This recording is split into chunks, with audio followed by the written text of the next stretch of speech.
Good afternoon, people.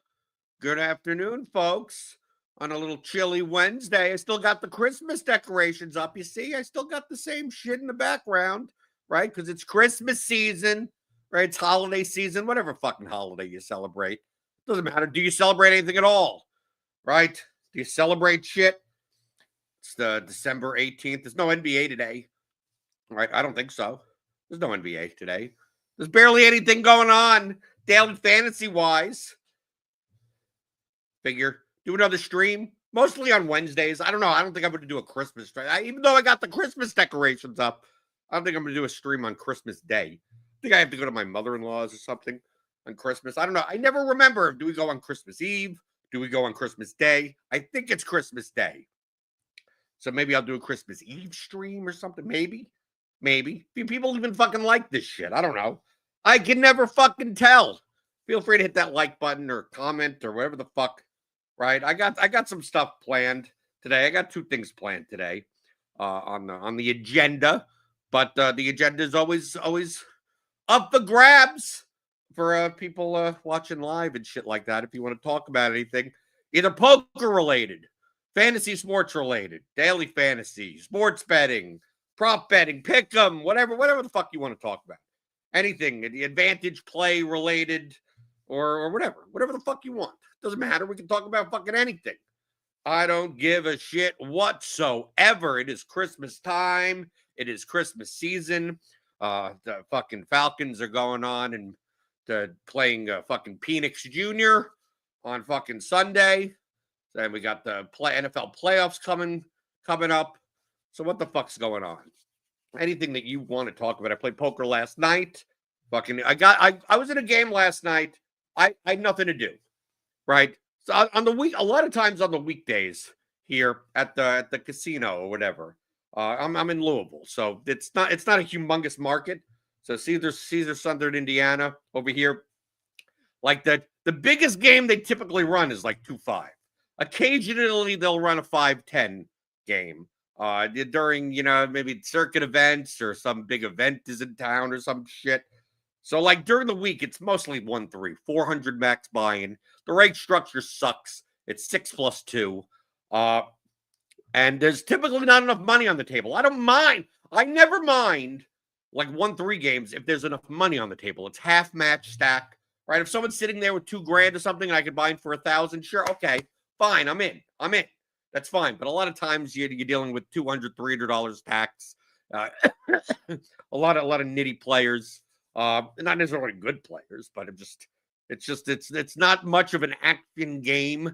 I come across as the loose aggressive guy, so that should tell you a lot. Because not many. It's hard to 3-bet when no one's raising, right? So when I'm the only one raising, it's kind of hard to play 3-bet pots. But my wife had work. She was working until like 10 o'clock that night or whatever. So I really had nothing to do. So I was like, I'm gonna go to fucking. I'll go. I'll fucking sit down and I'll waste time playing some 1-3. And I did that for like 5 fucking hours. Like you buy it for 400. I'm up and down like $100 here and there, right? Like you're just going up. Okay, you win a $22 pot, and then you lose a $47 pot, and then you win a $68 pot, and just up and down. You're raised 15. You get 4 callers. You miss the flop. You fold. Shit like that. And then like 9:30, some fucking guy sits down and buys it for 400 and is playing like fucking every hand to 1-3 $75 raise, right? And then like just grabbing chips and just betting any flop and just like the first hand I played against him was like the second hand he played, right? And I raised. And he called out of the big blind or some shit. It was like a $30 pot. And then he bet like $200 on the flop or something like that. And then he flipped over like ace king. And he missed the blind. He just was like 10-3 deuce board. And he just bet like 10x the pot. And then turned over like ace king. And they're like, okay, well, he had the best hand anyway, right? No pair, whatever. So I just, okay, this is going to be interesting. I hope let's get some of this guy's money, and over the span of like 4 fucking hours, he rebought. He had I think he went to the ATM like fucking 7 times or something like that. I mean, he probably dumped like $3,500 on the table. There's some other guy at the table that was also playing fucking like every fucking hand. It was for 5 hours. It was fucking. I'm like, I should just go home, right? It's like 9 o'clock at night. I got there at 4:30. 9 o'clock at night. It's like, and then all of a sudden the game became great. Next thing you know, it's 11:30 at night, and at a 1-3 game, there must have been $6,000-7,000 on the table or something like that. It looked more like a 2-5 game. I ended up, I was in for $650. I cashed out for $1,975. So I made $1,300 and something dollars, right? It was a great game, right? You flop a set, you just fucking check it to the guy that's going to bet like 5x the pot for no reason. And then you just check it and he bets 5x the pot and you call him and then he just like bluffs with no pair, no draw. He called one. There was one woman at the table. She check raised him. He bet like $20 on the flop and she check raised to like 80 and all of it.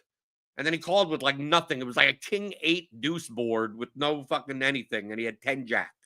And she had like king X or some bullshit. It's like no pair, no draw, not even a gut shot draw, just a runner. It was a great game. Fucking great game last night. Christmas came early, folks. Christmas came fucking early, folks. Thoughts on push presents? What the fuck are push presents? What are push presents? Do I have to look this up? Thoughts on push presents? What's a push present? Apparently it's a thing. Okay, so it comes up in my autocomplete. What's a typical push present? Matching, are we talking about jewelry? This looks like jewelry for your significant other? Perfect push present ideas for new moms. What the fuck is a push present? What are you getting as a push present from Baby Bumps? What the fuck is this? What's a push present? Is this for a wife of a new baby? Is that what a push? I don't even know what the fuck is a push present. What on earth? Okay, here you go. What on earth is a push present? 93 ideas for dads to be. So it's for new moms. Why would you ask me? What the fuck would I know about push presents? Literally never heard of the term. Literally, I mean, I don't have a kid. My wife isn't a mom. We don't need to push anything. We don't need to push shit. We're pulling. I need pull presents. Right? What's the average cost of a push present? Do husbands give push presents? Traditionally, push presents are given by a partner, but family members or co-parents or even a close friend that could give one too. Jewelry is a go-to push present idea, but it doesn't have to be the only option. The best gifts for new moms are those that are meaningful and show your love, devotion, and joy. The best push present is getting rid of the goddamn kid. That's probably the plus EV move, right? You're gonna regret this. You're all fine now. The next thing you know, this kid's gonna be 14 years old and gonna eat you out of house and home, right? And you're not gonna want to deal with them anymore. So maybe the push present should be an abortion. Imagine that. See, this is why I don't have kids. This is why I don't hang out in public. Right? People ask, I'm sitting at the poker table. What would be a good present for a new mom? I don't know. Abortion? That would be the best one. They'll thank you later. They'll hate you at the time. They'll hate you at the time. You're not going to be invited to the baby shower. You ain't coming to the baptism or the bris or whatever. You're basically excommunicated for suggesting that abortion is the best push present. But 10 years from then, right? At some point in the future, they're going to think about that moment and go, you know what? That would have been the best present. It would have been the best fucking present. But push presents, what the fuck? I don't fucking know what a push present is anyway. Why get a new mom a piece of jewelry? Shouldn't presents be like your baby related? Or those baby shower presents? I thought you get like fucking something for the kid's room or something, right? Isn't that what you would fucking do? I mean, why? Or is it supposed to be for the what? It's supposed to be something nice for the mom. Peace and quiet. Probably that's the best push present. It doesn't cost you anything. Was Easy DFS asking about what he's gonna get for as a yeah, probably if you're the husband, don't say abortion. Don't do that. Don't say the guy from YouTube told you to say that. Don't do that. You're gonna be sleeping on the couch, right? That stays between us. Stays between us. Don't don't you grab. Now, when you get me as a push president, you just have a hanger, but no clothes on it, and she thinks that it means like, well, what happened to the dress for my birthday? No, the push present is a hanger. You know what to do with it. You know what to do with it, especially if you're in the South. Fucking, you don't have access to getting rid of the kid. Maybe the dress. Maybe you buy the dress also. So you buy the dress, but the real gift is the hanger. See, this is the shit. Why this is why I haven't done YouTube in a while, right? For this shit, my view counts are gonna go fucking down. Can you believe what this guy said? Can you fucking believe it? Right? Even though Keith wants to see me back, but whatever. Right? Oh, okay. So Easy at least respects my opinion. He's hit like and subscribe. Okay, that's fine. That's fine. Get a chuckle. Don't actually do that. Don't do most of the stuff unless I'm talking seriously. Unless I'm talking seriously about poker, daily fantasy, and sports betting, about actual math and shit like that. Don't take anything I say seriously whatsoever. Right? Don't do anything that I say. Right? Just listen, chuckle, and fucking say, okay, that would be hilarious to do, but never something to do in actual real life. So definitely don't do what you give whatever you want. You get what maybe you should pusher. Why is it called a push? Why is it, let me type that into Google. Why is it called a push present? Why is it called a push present? Or a baby bauble? Is it called a baby bauble? It's a gift give. Okay, this is the AI. Okay, this is the Google AI overview, and we know our AI overlords. They know all, right? ChatGPT can never go wrong, even though it always goes wrong. A push present is called a push present because it's a gift given to recognize the hard work and effort involved in labor and childbirth, which is often referred to as pushing. It's a way to congratulate the mother for everything she's been through. It was her choice. It was her fucking choice. Right? The average cost of a push present is $1,000 and $2,000. What fucking economy do we live? No. The heavy inflation or something? I ain't $1,000 and $2,000. Fucking no, absolutely not. Absolutely not. No, I ain't fucking paying that. Fucking don't push it out. Stop pushing. Right? If it's gonna cost me $2,000 for a fucking gift for no reason, fucking stop pushing. Well, what happens technically? Okay, I don't want to get into semantics here, right? But what happens if she's not pushing? What happens if it's a C-section? What happens if it's a planned C-section? She will be doing no pushing. There will be no pushing involved for the birth of this baby. Does she deserve a push present? I personally, that's the purpose of the present, is for the hard work and effort in labor and childbirth, not the 9 months of carrying the. I mean that's a carriage. That's a carriage fee. That okay, but it's called a push present. It's called a push gift. It's for pushing. If she will be doing no pushing, I will be doing no pulling. There will be no gift, no present. You're doing no pushing. The doctor deserves a gift. They're gonna put you under a fucking anesthetic and fucking cut you out of the fucking stomach. There's no gift like that. Is there a gift called that? Is there a C-section gift? Is that it's a push gift after delivery? After the delivery, what happens if there's no pushing? Fuck you. You don't get a gift. You don't fucking get a gift at all. Don't get it. C-section births, no push presents. Let's see. Is that push present for C-section? Has anyone ever searched push present for C-section? Let's see. Now, it still says you should probably give him a fucking gift, of course. Fucking of course. Of course it says that. Okay, what other questions we got? No one really gives a fuck about push presents. Keith asked about the block shop props.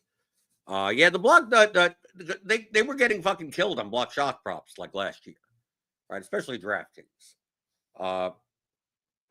BetMGM does block shot props also. Sometimes they go up. And a lot of they just don't do them well. So what they do is they put them out late, or don't put out some at all.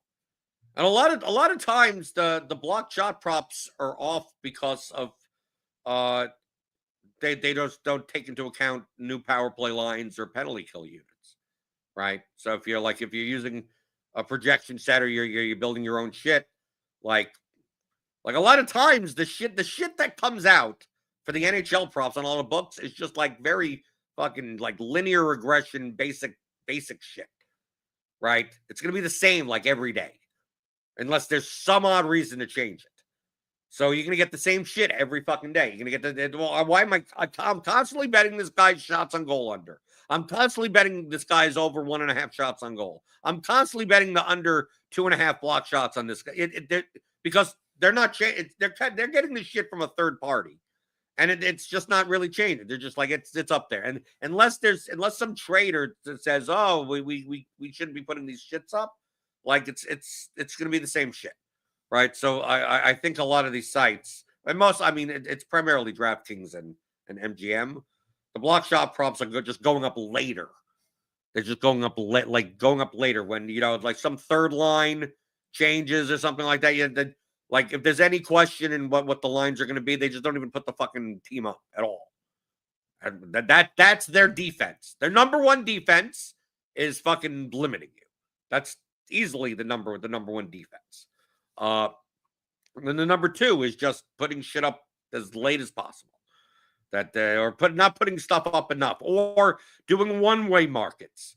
Dude, I saw that fucking DraftKings, the motherfucking DraftKings. I mean, it didn't matter that much to me. I was just checking it out a couple hours before game time for the Falcons game. Was only allowing you to bet overs on Desmond Ridder.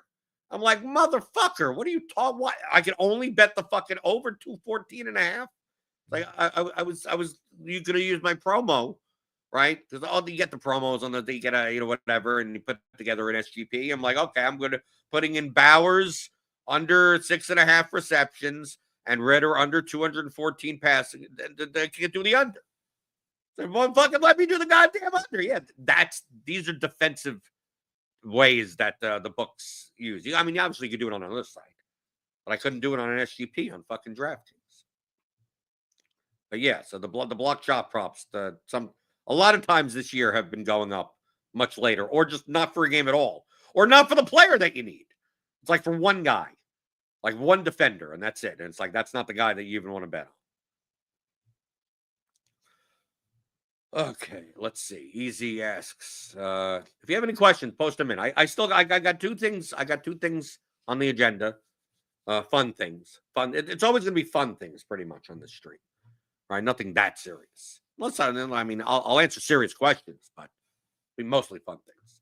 I have a friend, let's call him Schmumby. I'm assuming it's this fucking guy, who's never played poker before and is going on a 4-day trip to Atlantic. Oh, AC sucks, but whatever. With buddies and wants to be plus EV. How many hours of studying and practicing is required?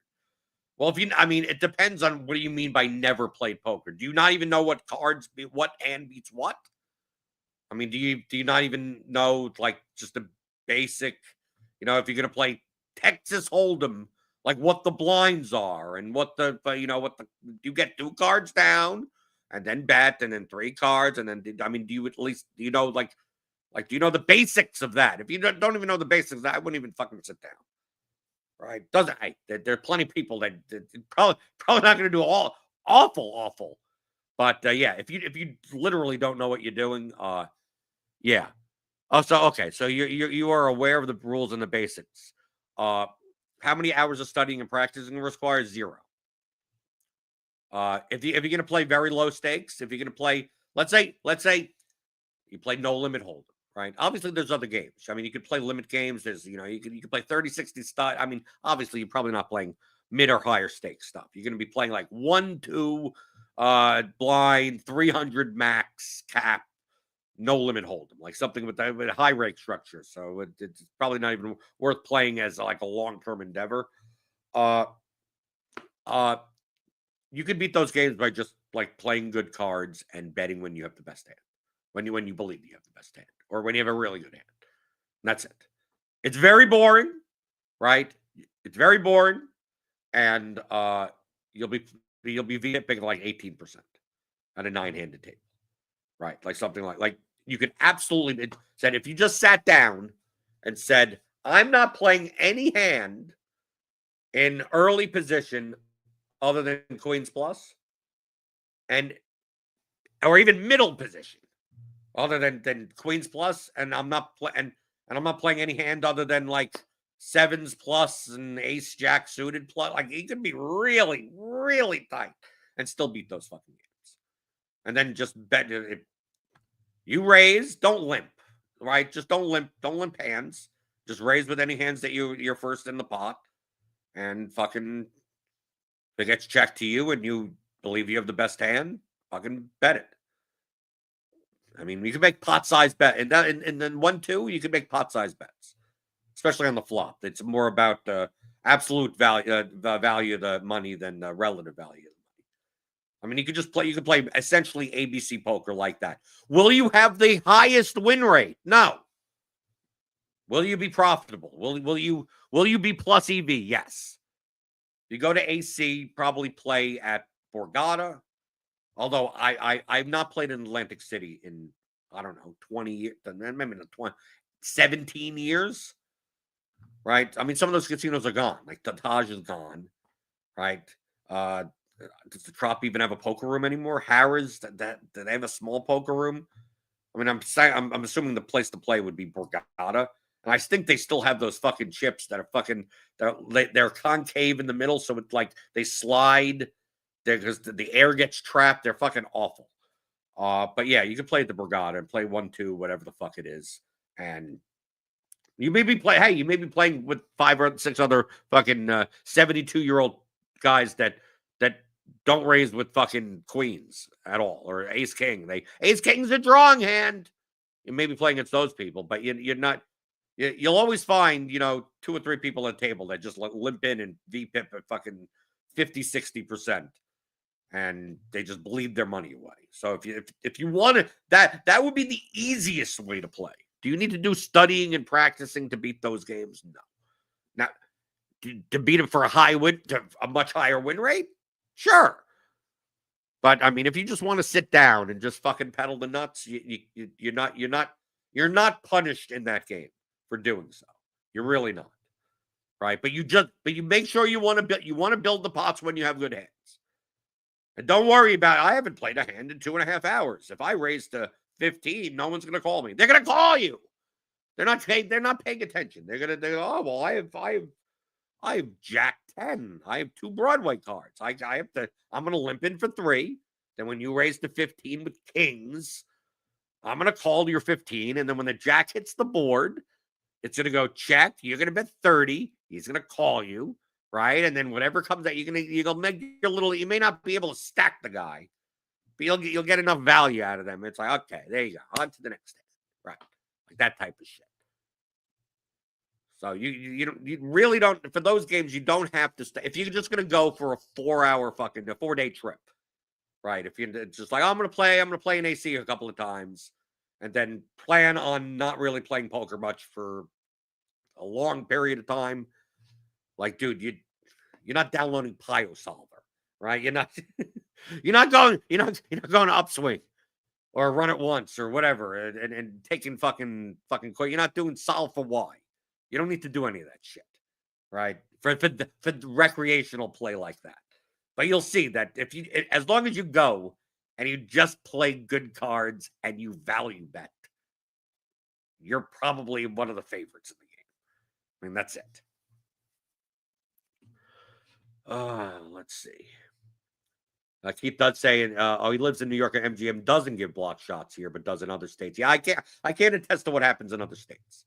I'm in Kentucky, so we get everything. Like some states don't have college props. Kentucky doesn't give a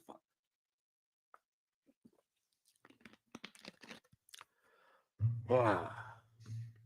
Your Borgata, Keith says Borgata is the best room in AC. I mean, best room for action or best room for amenities? It depends. Some people's requirements for a room. Like to me, the best room in AC was always the Taj, but it wasn't for amenities. What's the fucking amenities? Taj was a dirty motherfucking place.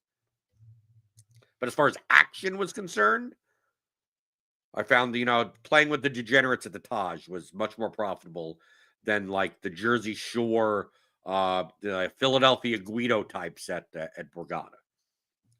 Although they both were fine. But a lot of times back then, when I was playing more limit games. I was playing more, 10, 20, 15, 30, 20, 40, 40, 80, 30, 60, like that limit games. Although I would play no limit from time to time there.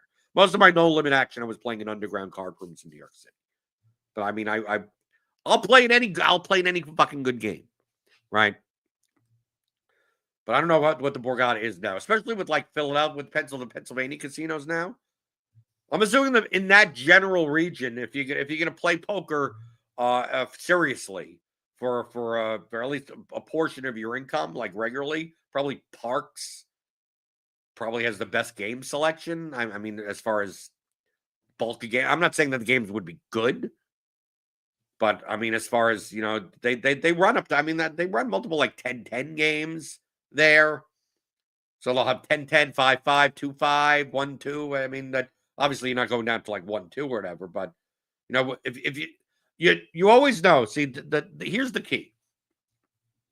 If you're going to play poker regularly at a card room of some type that has some amount of volume, the best game, just heuristically in the room, the best game in the room is out of one type of poker is the second highest stakes game, not the highest stakes game.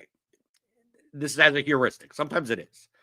Because what ends up happening is, let's say your room has like a 1-2, 1-3 level that has a 2-5, has a 5-10, and maybe occasionally has like a 10-25 game.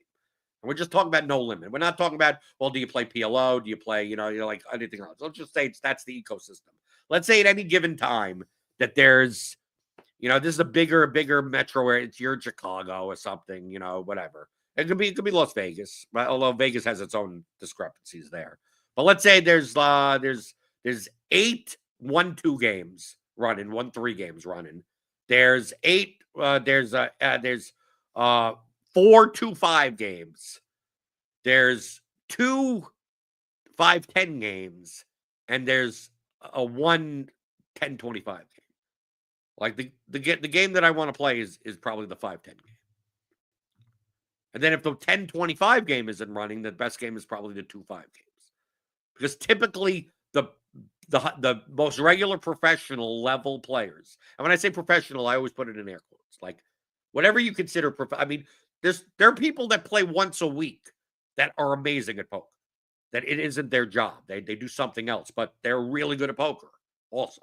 So they could be still a professional, right? But someone that is playing for profit to make money, right? And this is they are coming to do that. They're typically going to play the biggest game, right? Some whale comes or something like that. They're going to, if that big game runs, the best players typically play in that game. So basically, they're getting up from your table. If here in Caesar Southern Indiana, when the 5-10 game runs, the 2-5 game is the best game as far as money making potential. Now, 1-3 games are the easiest games in the room, but I mean, how much hourly can you make in them, right? With the rake structure, I mean, even if you make them 15, I mean, you probably can't even make 15 big blinds at a 10, 30 an hour. The 2-5 game has way more money on the table. So, like, if you play 2-5 with a 1,000 cap and the 5-10 game is running with whatever the fucking cap is, 3,000 cap, a lot of the players that would normally be the strongest players in the 2-5 game are going to play the 5-10 game. And typically, I'd be one of them, right? Typically, I'd be one of them. But sometimes I take a look when that happens, and I see the 5-10 game, and I go, like, you need, like, at least one guy at the table that may just drop 10 grand. Or 20 grand, like one of those type, one of the VIPs, the fun players. But sometimes the game runs and I see it, they're playing 6-7 handed, and it's like it's all the same people I'd play at 2. It's the strongest players in 2-5. It's like, do I sit with the 7 people that I already know, or do I sit at the 2-5 game that now has like the guys that are waiting for it? The 2-5 game is is 2 or 3 guys that aren't bad, but they don't have the role for 5'10". You have 1 or 2 shot takers from 1-3. You have one guy that's waiting for the PLO game, right? So he's only playing because the PLO game is full. And then 2 other guys that are just, I think 1-3 is too, is too below them monetarily, and they're the fish and they just fucking dump money, right? But not like thousands upon thousands like that. That's what that game looks like. But like all the seats are like the 5-10 games running, right? So a lot of times you want to play the second highest stakes in the room, and that's why sometimes it sucks here that when the 2-5 game here is the highest stakes game in the room, sometimes it's the shittiest fucking game. Sometimes it is. There have been times that I've gone there and gone there early on like a Friday, which typically there used to be a 2-5 game there that started like at noon, like every fucking day. This was like a year or two ago. Every day it would run, and then on the weekends there'd be two 2-5 games, and maybe even a third. Now it's hard during the week that you barely could get a 2-5 game ever, and then some weekends it barely runs. So sometimes I'll go on Friday and sit in 1-3. I'll go. It'll be 3:00, and I'll be on the list. I'll be like fucking 9 people on the fucking 2-5 list, and I'll sit down in a 1-3 game for maybe an hour before they start the fucking 2-5 game, and then sit down in a 2-5 game and then just look and I go, well, this was stupid. Right? You immediately sit down. You put your card on your fucking Caesars reward card on the fucking seat that you want, and then you sit down and we start this 2-5 game, and I just look and I go, why the fuck did we do this? Like it's basically like 2 players from the 5 games that are running at 1-3. That's like, oh yeah, well now we're playing 2-5, and they're just looking, going, well, who are we making money from? Right? Essentially, right? Sometimes it's like that, but a lot of times it's not, especially on the weekends, right? I always like it when I sit down in the 2-5 game at Caesars and I don't recognize anyone at the table. If I don't recognize anyone at the table, it's a good fucking game, right? And sometimes you just gotta wait. Look at what I mentioned earlier in the stream. I had nothing to do last night. I wasn't going to sit around and just fucking watch Netflix or some bullshit, right?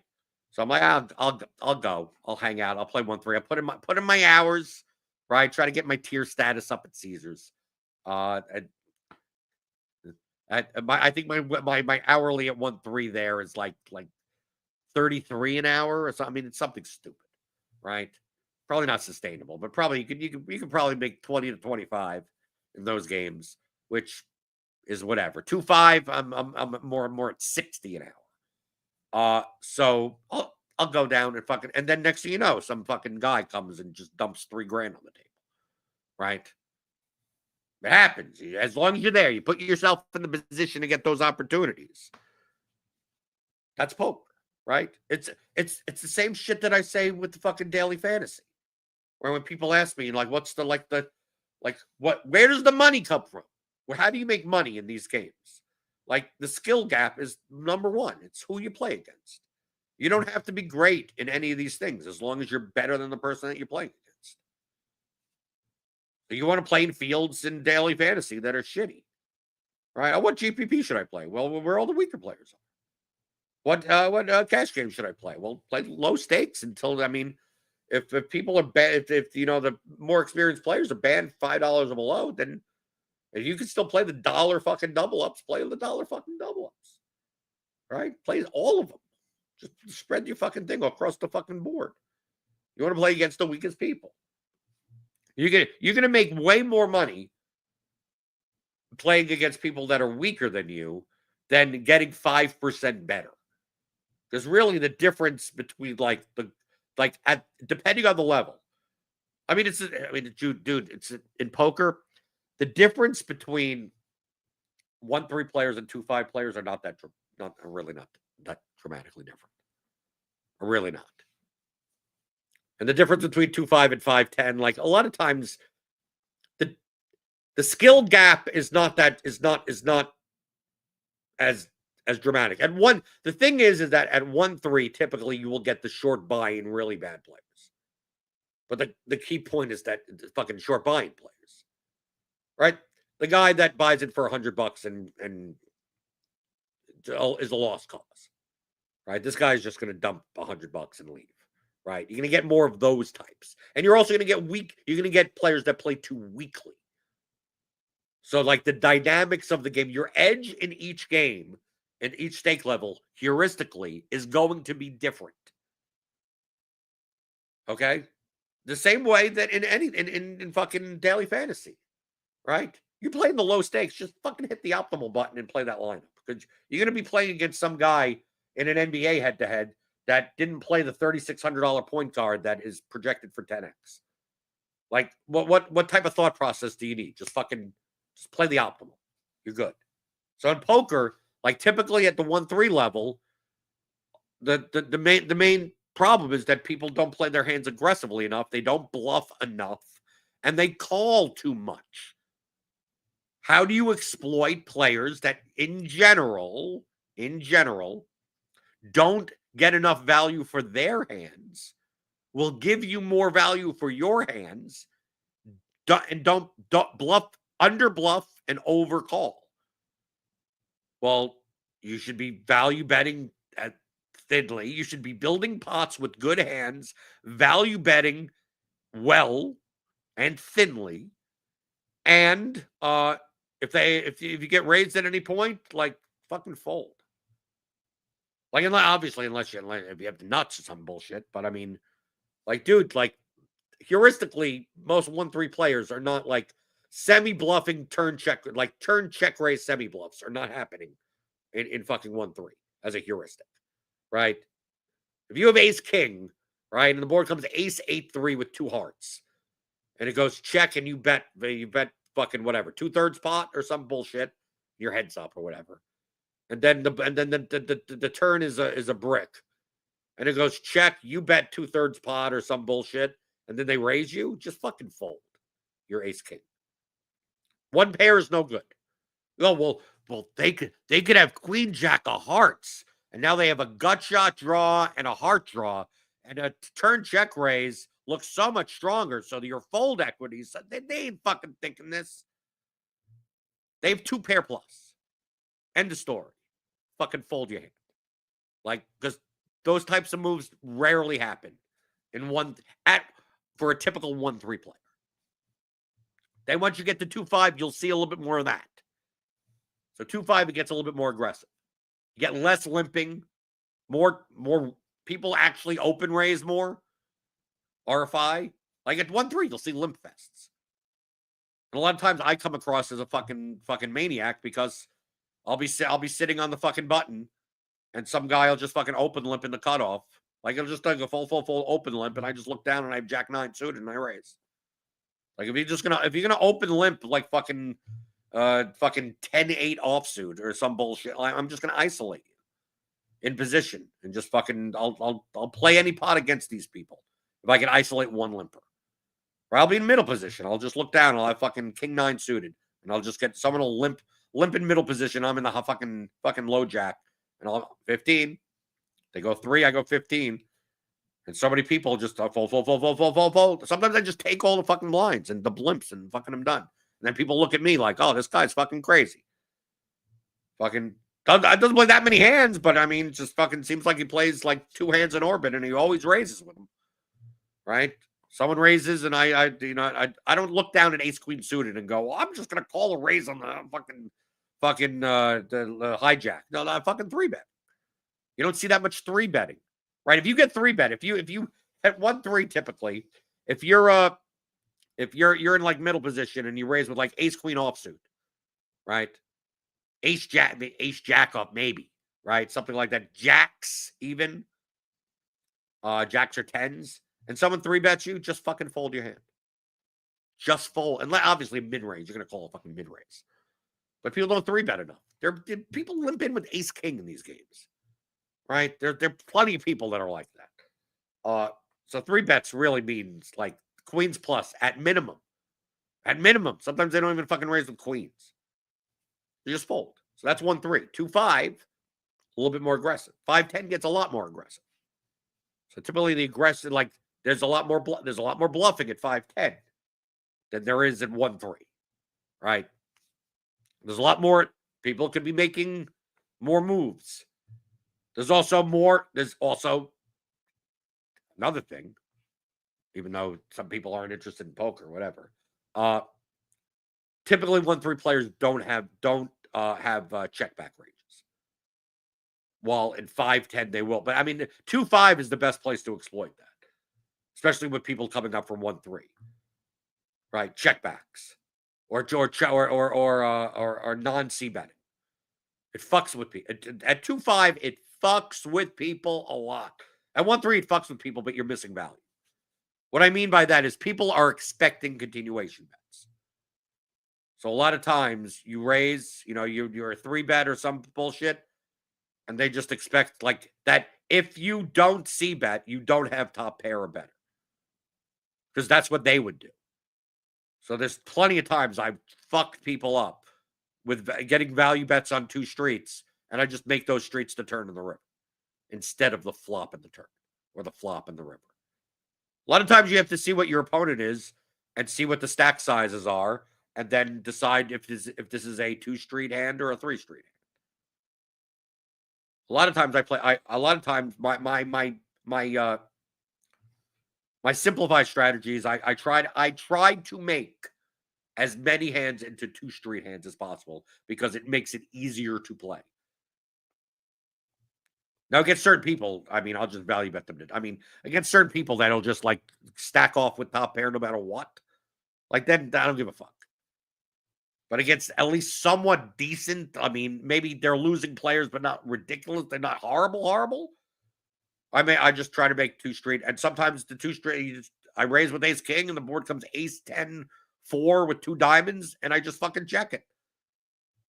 And then they bet jack 10, and they bet ace 7, and yet if I bet, they may have folded. Like if I bet, they call, and then when I barrel the fucking turn, they fold, especially on ace high boards. You don't need that much protection on an ace high board with 1 pair. But you're giving up on they can catch up with the diamond. They're going to bet that also. You could check raise them if you want. See what their bet sizing is. But a lot of people don't play that way, heuristically at that game. So people get fucked up whenever you raise pre-flop and then just immediately check. And sometimes I fast check. I don't even want to make it seem like I'm even thinking about it. I just raise, the flop comes down, and I just immediately check, just very quickly. Check. I mean, I looked at the board, obviously, but I quickly decided whether or not this was a C betting board or not a C betting board. Typically, it's opponent. Then a lot of times it goes check, and then I just bet turn and river with top pair and get called twice. And a lot of times on the river, I will get called by a bigger bet than I would have had I bet the flop and then the turn. So I make more money that way, but that's opponent specific. So sometimes on that same board, it would be ace 10 4 with 2 diamonds. It goes check, right? And then the turn will be a 9, black 9, and I'd bet essentially a pot size bet. So maybe at a 2-5 game, if I'm running a $50 bet, it gets called, right? Because I think flush draws call and jack queens call and ace X calls. I mean, there's still tons of shit out there that'll call, especially after I check. And when they go, this guy may not even be weak, may not even have an ace. Then when a brick comes on the river, I just fucking 250 into a $100 pot, $150 pot. And if they have ace 7 there, they call. They call more often than they should, right? Yeah, you get folds. But if what's the point of betting 100 when I could get called by 250? So just. But the thing is that if I would do the same with king, queen of diamonds in that same spot also, right? This poker stuff. Poker, you have to think of stuff in real time. Daily fantasy and sports betting. You upload your shit. You hammer your fucking bets, and you're fucking done. You don't have to think of anything. Okay, let's go to our first thing. Maybe we won't even go with the other one. Okay. So since we talked a little bit about poker, so I'm gonna go to non-poker stuff because I don't know, a lot of my audience isn't a poker audience. We're going to bring up a tier list. So let me put this on. Okay. That's what we're doing today. Okay? So what we're going to do, folks, feel free to hit the like. First off, hit the like button if you're here. I see a bunch of viewers. Feel free to comment. Fucking don't be quiet. Okay. I thought it would be fun. Talk about it, recreationally. I mean, daily fantasy isn't just about uploading a CSV and then going on with your life. Even though most good DFS players rarely actually sweat the games. When's the last time I watched a basketball game? God knows when. The entire MLB season. I don't know if I've watched a single game. Maybe highlights on Twitter or some shit. But a lot of people play daily fantasy to sweat the games, to sweat the slate. I sweat NFL, right, with the red zone. Watch the red zone, see what happens. Oh, I got that guy. Let me take a look at my lineups and shit. Okay. Some people find that to be the fun part. The sweat, not the process. Not finding the edges. And certain sweats are better than others, in my opinion. So what actually is the best sweat in daily fantasy sports? What sports? What leagues give you the best bang for the buck? So that's what we're going to be ranking today. So S, A, B, C, D. We've seen this before, right? Tier lists, right? Because people did this is just cheap content. Just shit to do. So I have all the sports. Should we add anything else? What other things in DFS are there? So I got football. I got NFL. I got MLB, NBA, PGA, NHL, UFC, college football, college basketball, League of Legends, and soccer. And I put the Champions League. Oh, also tennis. I believe I got a tennis one here. I gotta upload it. I got a logo. I remember. Let's add that to it. Yeah, ATP. Okay, it could be the WTA or whatever. I'm just putting a placeholder there. So we got all. Am I missing anything? I'm not doing Madden Sims. Madden Sims aren't a fucking sweat. So we're not doing that. Like I put League of Legends. Like I consider that to be esports. I know there's CS:GO. I know there's stuff like that, but it seems to be LOL mostly. So is there anything else that I'm missing? Did I somehow forget a sport? And I'm not using the little Korean, the KBO, when it was COVID and we were playing the Korean baseball league, that's baseball. So is there anything that I'm missing? First off, before we start this.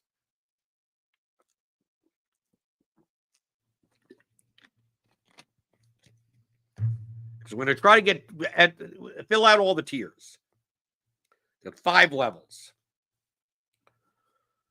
So I think we got everything. Am I missing? I looked in the lobbies. I looked at everything. I know certain sports may not be running right now. I'm not missing anything. And there's no projections for whatever. And there's no other sports, right? I mean, there's cricket. Do we have cricket here? Do we have rugby? Anything? Do they run anything like that on DraftKings or FanDuel or anywhere else? No, probably not. Okay. So let's start with football. The most popular daily fantasy sport, NFL. What is the sweat like in NFL? So NFL, typically it's Sunday. So the main slate, right? Because obviously we have showdown slates on Sunday night, on Monday, on Thursday. Those are a little bit different. But the main slate, Sunday. So you typically get 7 games at 1 p.m. Eastern and 3 or 4, sometimes 5 games at 4 p.m. Eastern. And you also have the ability to get the red zone. So it's not like you just have to watch your local game. You're sitting there, and it's the Raiders and the Browns with a 37.5 total, and that's your sweat. And you got to look on your app and see play-by-play from some other games. No. They literally have a channel that is built for sweating fantasy football. Essentially, that's what Red Zone is. And NFL is an event-driven sport. And I always believe that event-driven sports are better to sweat than iterative type of sports. Sports where people get little points here and there, where you're looking for big plays. You're like, you have Justin Jefferson. You're looking at when they flip over to that Vikings game, and you see that pass, that highlight. You're looking for number 18. Like, oh, there was a score in there. There was a score in the Bears game. Like DJ Moore. I hope let me see that. That pass is in the air. It's in the air. Oh, and it was someone else, right? Event-driven stuff typically is better sweats. So I think the combination of that with the fact that you have red zone, which makes it real easy. Also, while you're playing DFS, there's really only like one late swap period. Because sometimes you ruin a sweat by the fact that you have to like go to your computer and run projections again and whatever, like 400 times for no reason, right? Most of the time, NFL, maybe there's some late players, 4:00 games that, this guy's in, he's active for the game. Oh, the inactives came out. It's like you don't have to do that much work through the course of the slate. You can actually just sit on your couch. And just watch it. And just open up your phone. Maybe you do some late swaps in your head-to-heads or whatever. So I consider NFL football to be, if I could drag this, I consider the NFL. That's an 8-tier sweat. I think everyone would agree with that, right? I think NFL is an 8-tier sweat. You're typically in contention the longest, a long enough time, right? Right? It's not like one of these things where like even if like a running back had like an 85-yard rush like the first play of the game, like, oh, you need that guy. If you didn't have Derrick Henry, you're done. Well, it may end up that way, but like, dude, you could have a 4 p.m. game that just shoots the fuck out and just beats everything that was in the early games. Like, so I feel like there's a lot, the hope level of football is pretty decent.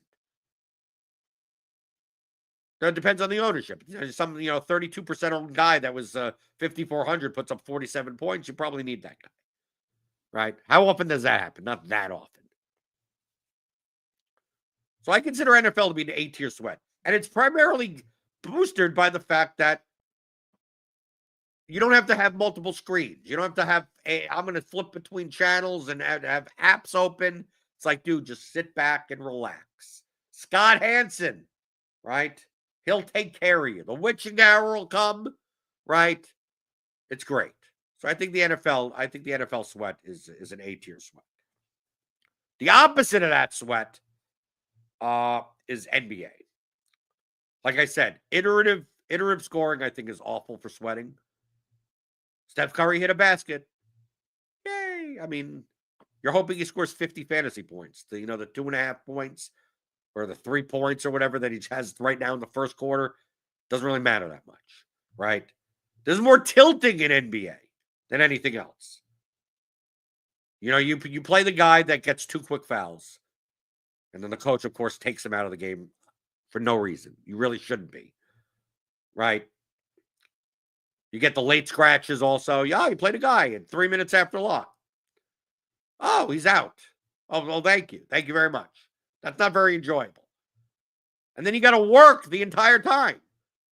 A lot of times in NBA, even recently, with DraftKings kind of like lopping off like the 10 p.m. games, you got 2 7 p.m. games. You got a 7:30 p.m. game. You got 3 8 p.m. games. You got an 8:30 p.m. game. You got 2 9 p.m. games. Like, dude, you know how many times you have to check who's in the starting lineup and is this guy going to be active? Is the probable guy? Is the doubtful guy? It's just work the entire night. And you got to be on top of that because, I mean, this guy's out, and next thing you know, the 3 best value plays in the slate are in the late game. Like, you got it. Like, and you got a late swap. You got it. It's too much. Too much. I put it on the bottom. NBA is the worst. NBA may be the worst sweat of any sport. There's no big plays. There's no like, oh, they're saying you could. Is there a red zone for NBA? I don't think so. You have to get NBA League Pass, right? And then half the time the fucking game is blacked out for no reason. It depends on what market you're in. But why are Memphis games here in Louisville blacked out on NBA League Pass? And Memphis is a fucking 7-hour goddamn drive. And I can't watch fucking Grizzlies games if I wanted to. I don't have to, but if I wanted to. I think NBA is awful. Awful for DFS. I've made plenty of money in NBA DFS.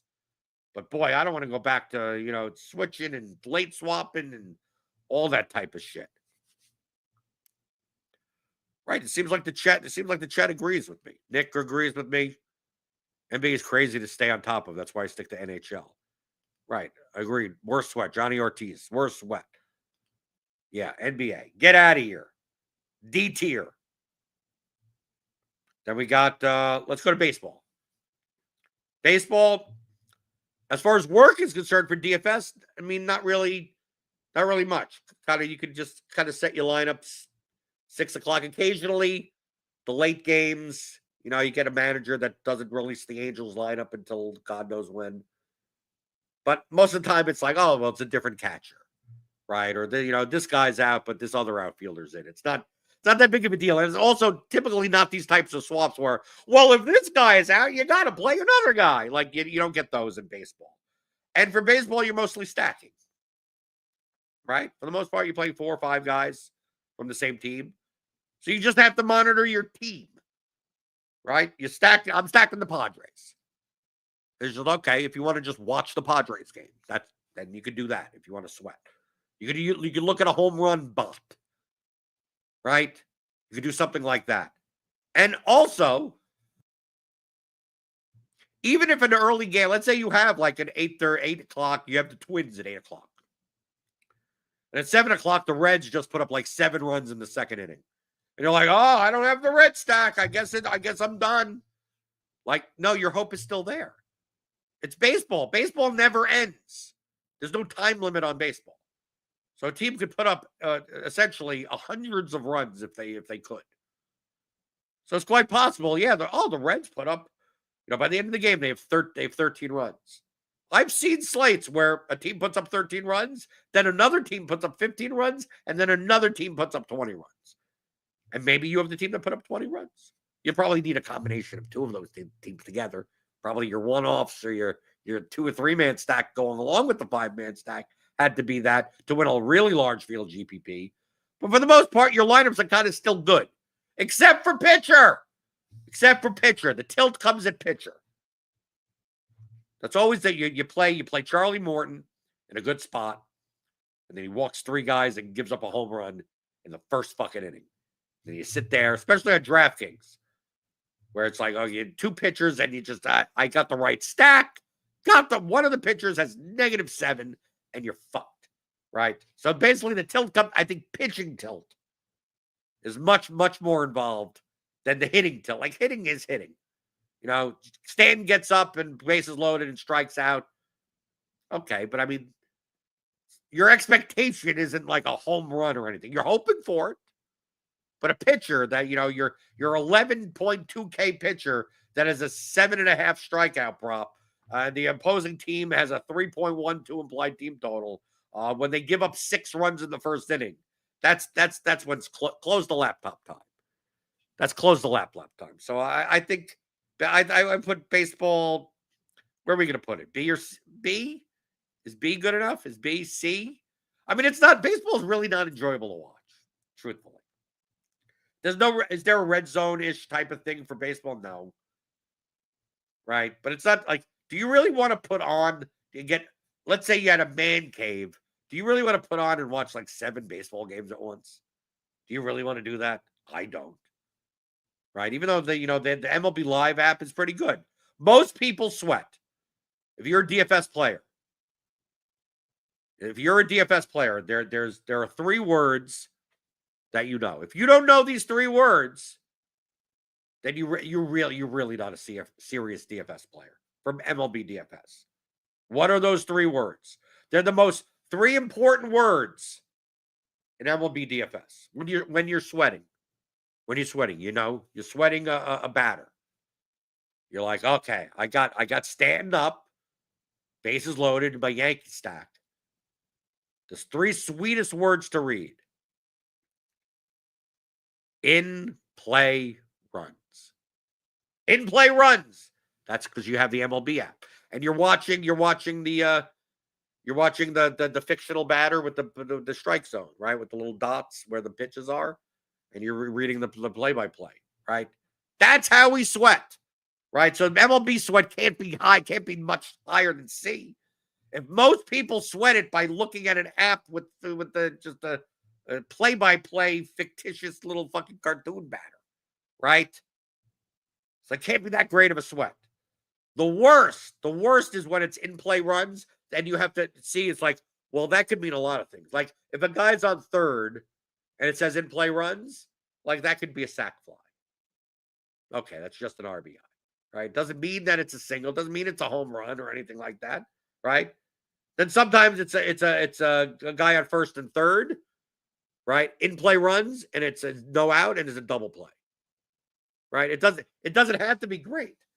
The best feeling is in play runs when there's no one on base. Or when there's a guy on second. A guy on first. When there's a guy on first or no one on base and it says in play runs, boom, I don't even have to update the app. I know what that is. Right? No one on base is obviously a home run. Guy on first is at least a double, probably. And then you get tilted when it's because of two errors. Right. Fielding error, and this guy advanced. Next thing you know, that they score a run. And it's like, okay, no one got credit for anything. So MLB C tier sweat for the fact that most people sweat by looking on an app on their phone. Okay, let's go to NHL. NHL is kind of similar to baseball. Kind of similar to baseball in the fact that you're kind of like stacking lines, stacking teams. So you can focus on, a given game. Also, it's very similar that if you're playing like a West Coast game and some early game, some team scores 6 runs, 6 goals. Some team scores 6 goals. Some teams score 8 goals later, right? You still some amount of hope. NHL, I think, is a more exciting sport to watch than baseball. I don't think, unless I never knew about it, I don't think there's like a red zone type of thing for NHL. That would be more worth it. A lot of times, unless you get their league pass type of thing, a lot of the games aren't on television. Most of the time, I'm sweating this through notifications. Truthfully, I'm not watching the hockey games. I have SofaScore, the SofaScore app, which same for soccer, a bunch of sports. And I just put the goal notifications on. I go, just tell me when goals get scored. And there's typically plenty of goals that get scored. And it's event-driven. And you're rooting for your lines. What's the biggest tilt in NHL? The biggest tilt in NHL, 2 biggest tilts. 1, goalkeeper. Obviously. Right? You play an $8,200 goalkeeper in the best spot or whatever like that. And he gives up 3 goals in the first period and gets pulled. Right? That's the tilt. The first goal of the slate is always against your goalkeeper. Motherfucker. That's the tilt. But the other tilt is you stack the Avalanche, the fucking 4th line scores. Right? Those are to me, I think that's more tilting. Right? It's way more tilting when you have 10K Austin Matthews and Toronto's 4th line scores. That's only on the ice for 7 minutes total. Right? You get the notification. You get the fucking notification. Toronto Maple Leafs goal. Okay, who is it? Who is it? For the second notification, it's like, who the fuck is this guy? Who the fuck? I don't even know who this guy is. That's the 4th line. Fucking 4th line. Or sometimes the tilt is when you're doing really well, right? Let's say you're towards the top of a GPP, and then some fucking douchebag high-owned empty net goal towards the end. Kucherov scores an empty net goal. The Lightning are up like fucking 5-1. And of course, he needs to get a hat trick on an empty net goal, and that fucking kills you. Sometimes those are the worst. Or overtime when there shouldn't have been overtime. Some bullshit. So NHL, I think, is better than baseball. I mean, not by like a whole lot, But the fact that there's still NFL gets that A tier because you could turn on, there's one place to sweat all the games. So you could just put on Red Zone. You don't even have to put on Twitter. You don't have to put on anything, and just watch Red Zone, and you will see all the scores. They will show you, even if they're playing one game while something gets scored in another game. They will come back to it. So it's good. NHL really doesn't have that. Okay, next PGA golf. A lot of people like the sweat of PGA golf. I've heard plenty of DFS players that say the PGA sweat is an S tier sweat. And I don't get it. You'll have to explain it to me. Why does a 4-day sweat? 4 days? Yes, you get the volume, you get the bulk. This is like this is the Costco. This is the Sam's Club of DFS sweats. If you like your sweats in long, if you like long sweats, where things in the beginning really don't matter. And it's possible to be in first place after 2 days and not even cash by the end of the tournament. PGA is for you. PGA is for you. The thing about PGA is there's technically 2 sweats. There's the cut sweat and then obviously the end of the tournament. But how often are you sweating at the end of a tournament? If you play PGA every fucking week, and I played PGA DFS like every week for like 2.5 years. If you play every week, you know how rare it is that you're going into the when the network broadcast comes on with at 2 p.m. Eastern, when they're finally getting the top of the leaderboard to play, that you're sitting there going, I could win this thing. It's rare. It's fucking rare. You're going to be sweating the cut way more. That matters way more. Way fucking more than the end of the fucking tournament. Most of the time, you're not even left with a goddamn line by the end of the tournament. Right? Right? You have cut sweats, right? Jason Day fucking double bogeys the last hole, and now you have no 6 out of 6 lineup. How good can the sweat be where Saturday and Sunday, it's like mocking you from the fucking DraftKings screen? There should be a way to hide it. These lineups are dead. I don't even want to see it with my other lineups. Like, I'm playing NFL, I'm playing other stuff, I'm at soccer, MMA, and it's still showing me with fucking, $300 in PGA volume and currently winning $18, which I know is going to go down to 0 because I didn't play fucking whoever, some $7,100 guy that 23% of the field decided to play, and he's winning the goddamn tournament. So is this that long of a sweat? How good are you at PGA DFS that you get an actual 4-day sweat most weeks? You don't. You get a 2-day sweat at most. At best, a day and a half. Depending on who you play. You can play Louis Oosthuizen and fucking get a sweat. You withdraw halfway through the first round and you're fucked anyway. How much of a sweat is that? I get it for the longevity.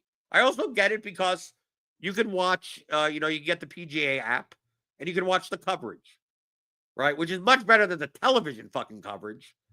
Boy, are they behind the fucking times. PGA sweat would be great if you could I want to watch my golfers and only my golfers' shots in their holes.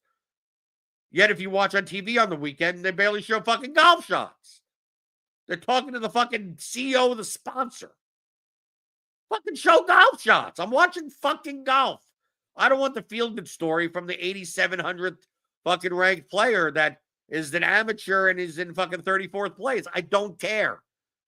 Show me Hideki Matsuyama missing a fucking putt. That matters more. Right? I care more about that. Even in the app, they can put these pairings together. It's like, oh, you're going to watch the same 4 people go. It's like, oh, that's it? I'd rather be able to say, here are the 8 golfers I care about. Show me all of their shots. That's it. That's all I want. And maybe I could just flip through between it. You don't get that. So I don't think the PGA sweat is that good. It gets points for length. I get it. It has the length, but I don't think it has the girth. I really don't. Maybe I just don't like golf. I don't know. Maybe is that a B tier? C tier? I think I'd rather sweat baseball than golf. Yeah, fuck that. I'm putting golf on the C tier. People will argue. Argue in the comments. Go fucking tell me in the comments why people say PGA sweat is the best bang for your buck. You get 4 days of sweating. You don't. You fucking don't. Don't mislead people. If you're playing the one-day showdown stuff, and yeah, sure, okay. We're not talking about that. We're talking about main slates. The opposite of that is UFC. So UFC sweat, number one, it's one event, right? There's no need for red zone. There's no need for anything like that. You're going to turn on fucking ESPN or ESPN Plus. Maybe it's a pay-per-view. Maybe you get some illegal streaming or some bullshit. And it's just, here's 14 fights, and they're just going to go one in an order. You get to see everything. They're not fighting. There's no 2 octagons. There's 3 locations and 7 fights happening at the same time. Just 12 fights, 11 fights, 13 fights, 15 fights, all in a row. And the 5 rounders towards the end. Typically, they're more own fighters, so the sweat lasts long. Let's see what happens. And you know exactly where you stand. After the first fight, you'll be like, okay, well, if you have the loser in that first fight, that lineup's dead to win first, at least. Like, you could literally sweat the GPP that you're in, or the contest that you're in on DraftKings. Like fight by fight. What do you need? What does this person need? Typically, nothing matters that much until an underdog wins because you can't fit in salary of the fighters. So some $9,200 guy scores 107 points. That's like, is that going to be enough? We don't know. Depends on what underdogs win.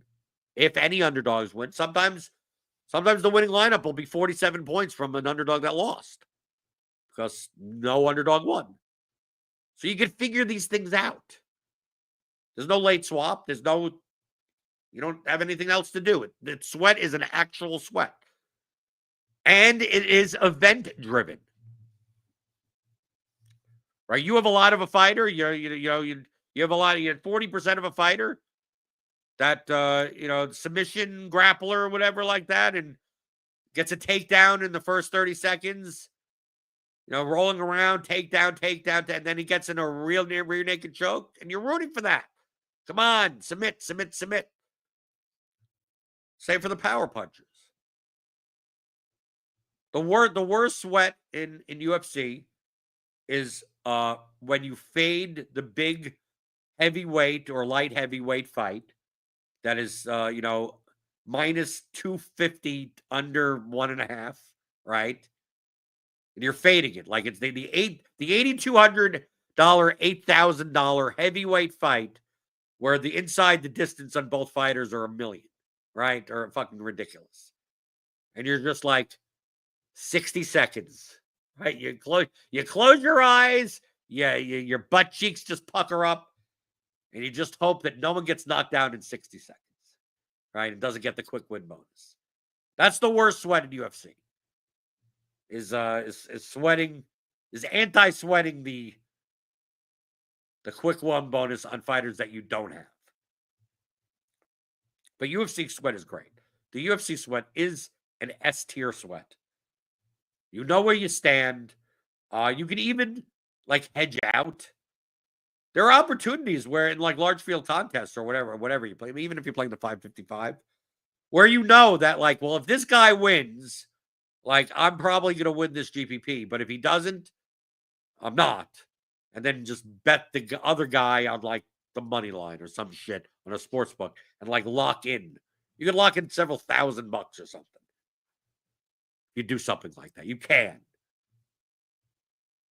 So I consider the UFC sweat to be S tier sweat. Event driven, in order, one screen, no late swap, no nothing. What can be better than that? UFC sweat. S tier sweat. Okay, let's go to some sports that I don't even play. Right, there's one I do, these other ones I don't. So, does college football compared to NFL? Like college football, there's a lot of fucking games, right? On Saturdays, I'm talking about like main slate. I'm not talking about the fucking midweek action. So you have like games at 12 and 12:30 and 1. And some of these slates, I've seen some of these slates be like 28 games. Well, fuck you. I ain't fucking projected 28 goddamn games. What the fuck kind of slates are these? And then you get the teams that the team is favored by 42 points. What are we doing here? Right? And then they go out and like these scores sometimes I see. Some running back is like 57 fantasy points. It's like, how the fuck did this guy score 57? Oh, he has 328 scrimmage yards and 4 touchdowns. Like, what the fuck happened to the other team? What happened there? So obviously stacking is a big deal in college football. You're primarily attacking those types of teams. That I think that I don't know. Is there a red zone type of thing for college football? I don't think so. How do you sweat all these games at the same time? But I guess maybe you only focus on the games that matter, or the games that you have. I guess. I fucking guess. But the most tiltiest thing in college football, or both college sports, is that, I mean, I've seen, like, I don't play college football. I don't play these college DFS sports. I don't. I know plenty of people that do. And I also have Twitter, and I see all the fucking tweets and shit. It seems like it's a fairly regular occurrence. More regular than it should be. In a college football slate. Well, there'll be a receiver. There'll be like some $5,200 wide receiver that is 38% owned that doesn't even play. Like, just doesn't play. Like, it's not even mentioned. There's literally no news about it. It's just like, this guy just doesn't take the field. And I see tweets from people going, where is this guy? Where is what? I've seen that. I've seen double-digit owned running backs that just didn't take the field. I've seen players that weren't even dressed be owned.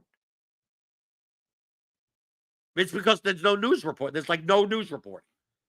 It seems like in college sports, you have to take the word and hopefully find the dorm room head that saw the guy from this have a cast on his foot, and he has 112 followers, and you have to find that tweet. Like, that's the news for college sports. And if you don't find that, you're fucked. You're fucked. Is that fun? Do you really want to do that? Is that really fun? And also, the hope is gone. Like, it's not a low-scoring sport. If whatever team early on, comes on and scores like fucking 72 points, and that stack has God knows how many, like, you're done. Like, but I got Washington late. They ain't scored 72 points. You're fucked. You're done. There's no hope. Close your laptop. So college football, I mean, is it better than baseball? Better than golf? Probably. I'll put it in the B tier. Basketball probably goes on the C tier, because basketball is probably similar to college football, but it's much low scoring. I could see NCAA basketball being fun during the tournament. Like the NCAA tournament, yes. But on an average fucking weekend or whatever, sometimes they play on Tuesdays, and there's 700 games. And 690 of them aren't on television. I don't think they have the DFS. I don't think they have contests where, like, you have to roster Canisius players or something. St. Bonaventure. I don't think so, at least. So it's probably still just like top 25. But it's also a lower scoring sport. So it's like these games end, 53-48. It's like it's barely a halftime score in the NBA. It's not even that. And I don't even think college basketball. Dude, I don't like NBA. I don't like watching regular pro basketball. College basketball, Jesus, how slow is that? Yeah, so I'm putting college basketball on the C tier as far as sweats in daily fantasy sports. Johnny Ortiz says he'd like to officially ask to revisit, move NFL up to S tier. Red zone makes it elite. No, red zone makes it bearable. Doesn't make it elite though, but it makes it bearable. Okay, another sport I don't play is tennis. From what I can tell, that people just fucking duck out of matches. Is that what the biggest tilt in tennis? Where someone just fucking just decides not to have a match, just say I'm done, walk over, just like fucking withdraws. I see. Does that happen anymore? That seemed to happen all the time when all the people that I follow that play tennis DFS. How do you sweat tennis? How do you even sweat? Is there a tennis channel? I don't know. I know I'm ranking this based on knowing nothing about the sweat of tennis. But it doesn't even seem like it's not event driven. This guy got an ace. Oh, okay, great. You're basically just rooting that you get 6 people that win, right? It's kind of like UFC in a way. You rather them win dominantly, sure. But am I sweating points if it's 15-30 in the first set, 3-3? Do I really care that much about that point? Not really. Not fucking really. Like, if we're the tiebreaker of the final set, okay, hey, let's turn it on. I'll watch that. But other than that, I don't even know where to watch it.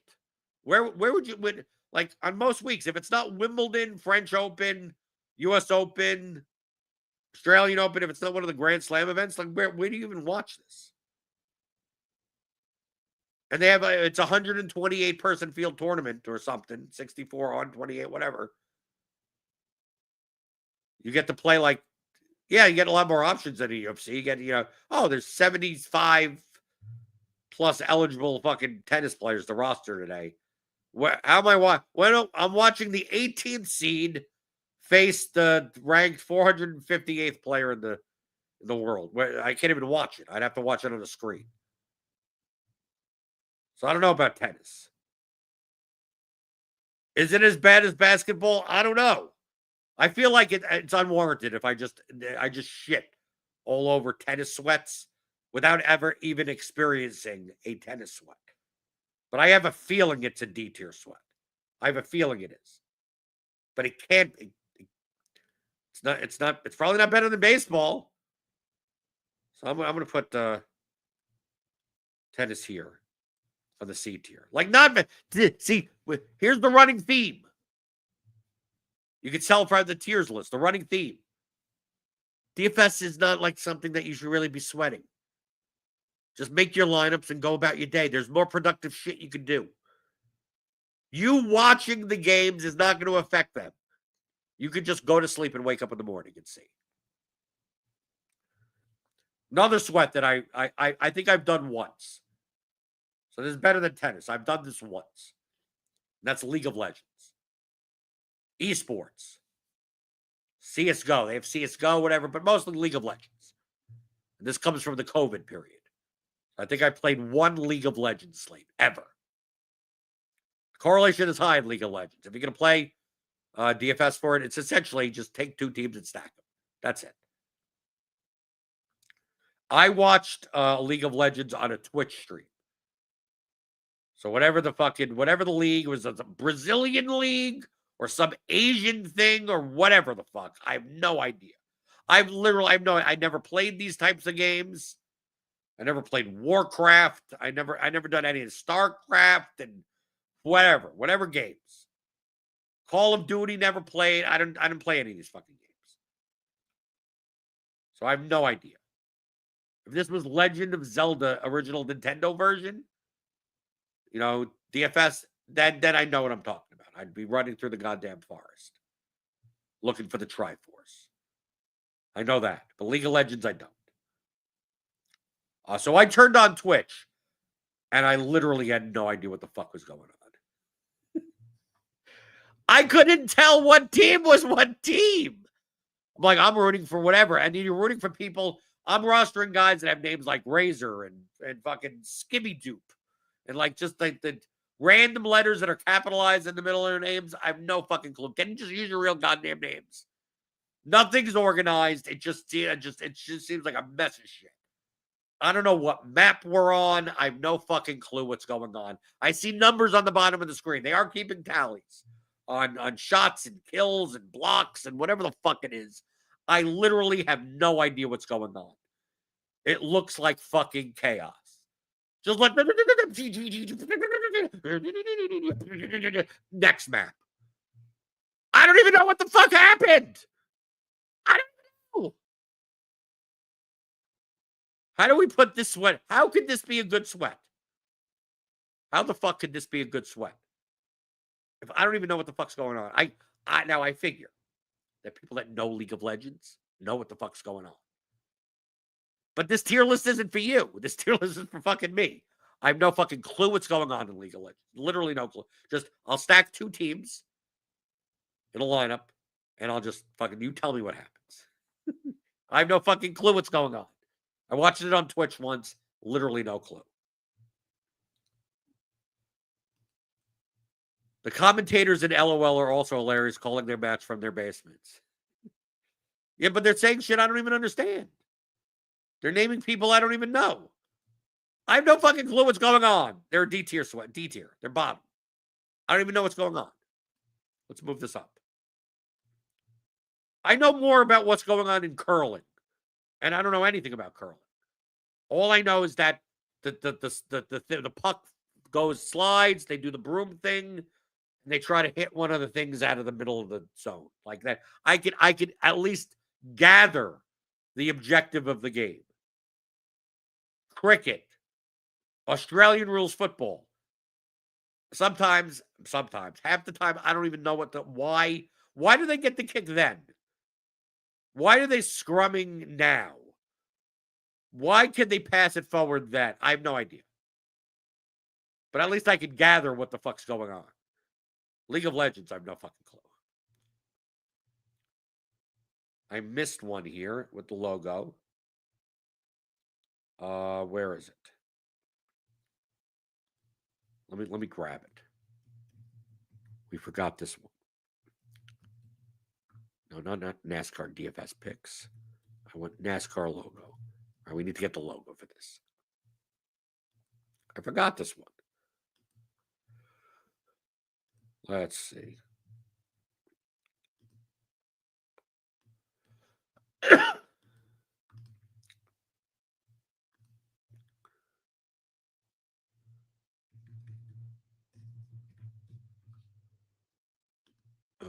Okay. Let me add this. Logo NASCAR.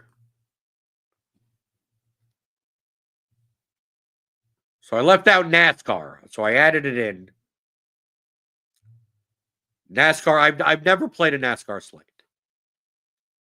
I don't get auto racing. At least I know what's going on. Yes, it's better than League of Legends. I know what's going on in a NASCAR race.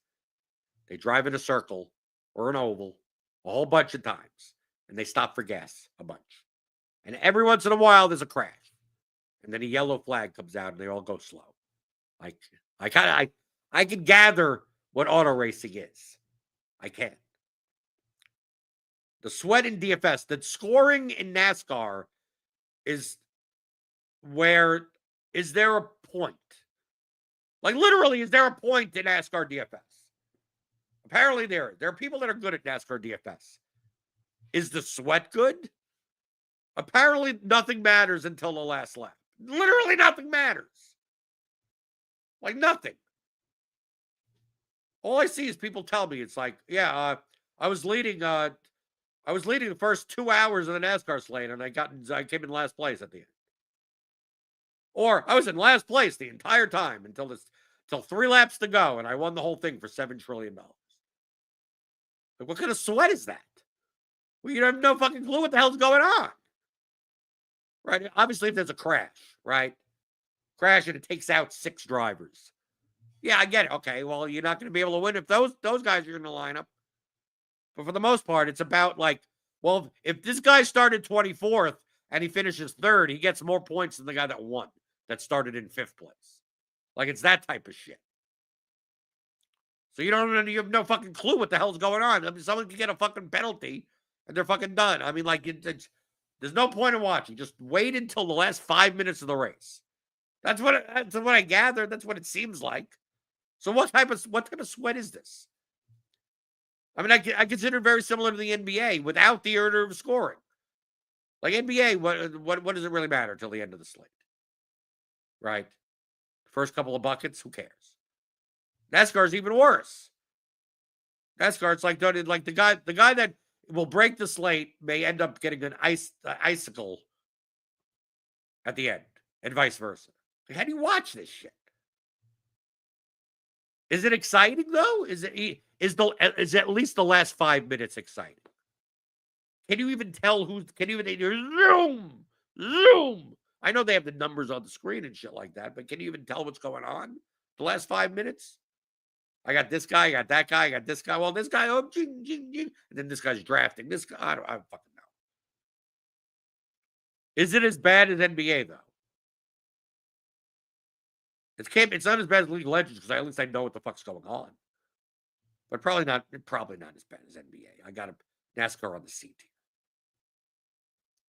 The last one is soccer. I specifically pulled out Champions League soccer. And there's tons of soccer leagues. And the thing about the daily fantasy sports for soccer is that they're itemized by league. So you're not playing like Saturday morning, you're not playing the German league, the English league, the French league. Like, they're not all together. So if you follow the Premier League, you will be playing Premier League DFS with whatever the 5-game slate on Saturday morning. If you like the Bundesliga in Germany, you'll play the 6-game, 9:30 a.m. Saturday Bundesliga slate, which is just the German league games. They also have like Italy, and that those typically a little bit smaller. So at least they're itemized. Some people don't follow all the leagues. There's way too many of them. Picture college basketball, but like times 10. Because it's just so many leagues and teams. And obviously you're not gonna have Austrian 3rd division DFS. They're not gonna do that. But then you have the European competitions, the European leagues, where the best teams of each league around Europe play each other. That's typically Tuesdays and Wednesdays. And it's the afternoon here in the United States. 2:30, 3 o'clock p.m. Eastern. Noon West Coast time. So you get the Champions League Tuesday and Wednesday. You get Europa League on Thursday. The Europa League teams are a little bit smaller teams from you may get teams that you may not be able to find much stats on. Right? So whoever won the Belarusian Premier League, or who had the Fair Play Award in Switzerland, and it's a team that I've never even heard of. That's the Europa League. Champions League, you'll get the Manchester United, you'll get the Barcelonas, you'll get the Bayern Munich, you get all the big teams from all the leagues. But the sweat is probably, I think, the best sweat in all of daily fantasy sports. The old school Champions League one was the best, when it was 8 games at once. Now they do 6 games because they do 2 early and 6 late. So they break it up for television purposes. But you get 3 p.m. Eastern, 6 games. They all happen at the same exact time. Lineups come out all at the same exact time. You'll get them at an hour before kickoff. You will get them. And you set it to clockwork. You will get them.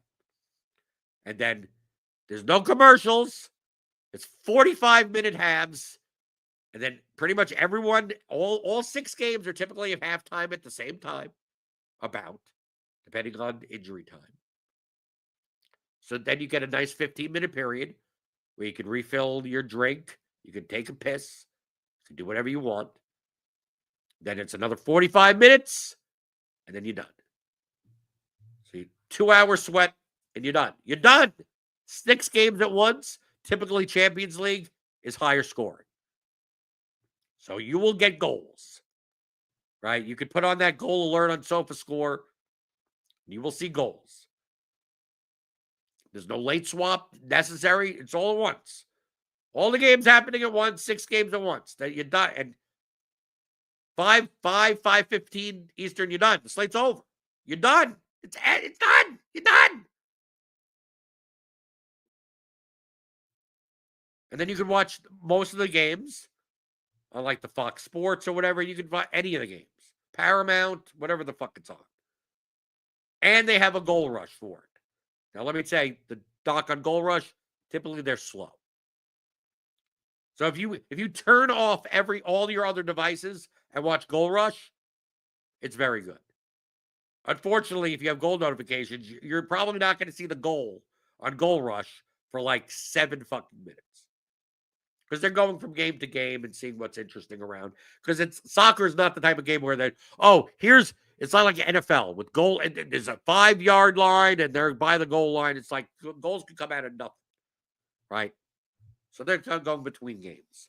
But you could also typically, if your lineup has like mostly players from this, from one team, you'll be able to find the game specifically on one of the channels. So you'll be able to watch them all individually if you wanted to. Which is fine. If you have 6 screens or whatever you want to put, that's fine also. Or you could use Goal Rush. Premier League is the same exact thing on Saturdays. You typically get 4, 5, 6 games at once, at the same time.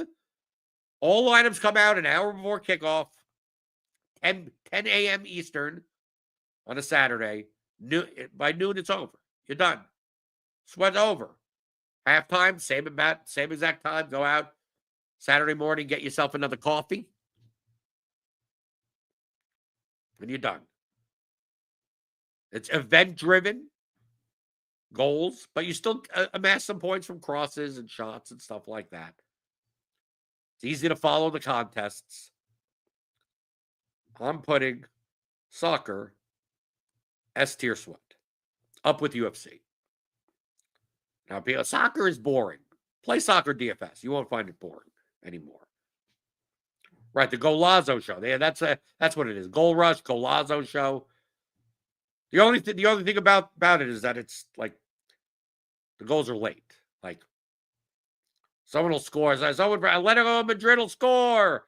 I'll get the notification and won't show on Golazo for like 5 minutes. So it's kind of you're kind of watching the past on there. So that's my list. UFC, Champions League soccer, the best sweats, S-tier sweats in daily fantasy sports. NFL, close behind, really buoyed by Red Zone, right? Probably the best singular sweat channel that there could possibly be for a sport that has multiple games going on at the same time. B-tier sweats, take it or leave it. NHL, NCAA football. Then we get the C-tier mess sweats. MLB, PGA, college basketball, tennis, NASCAR. And then the worst sweats. NBA. And League of Legends. With a little asterisk on League of Legends. Maybe it's a good sweat, but someone is going to have to tell me what the fuck is going on because it looks like a mess to me. So to me, you might as well put, the color bars and the static, when you try to descramble a fucking cable box. Because that's all it looks like to me. You might as well just throw shit against the screen. So I have no fucking clue what's going on. And that's my list. So if you have any objections, you disagree with me, post them in the comments. Tell me why the sweats that I have low are better sweats. Or tell me why the sweats I have high are really not as good sweats as they should be. Or just tell me you got the sweats. If you got the sweats, maybe I got a product for you. Maybe you're menopausal. I got some sheets for you to use. So even if you have the sweats, hit the thumbs up button. You'll de-sweat. You'll de-moisturize. That's what you have to do after a DFS sweat. De-moisturize. So there we go. Is that a good sweat? Is that a good list? I think I got it right. There are people agreeing with me. People that don't like soccer just they don't know. They don't know. Maybe keep it our secret.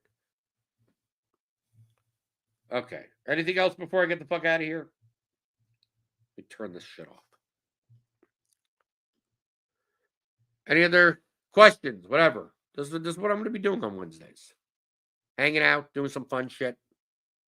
Probably not next Wednesday on Christmas.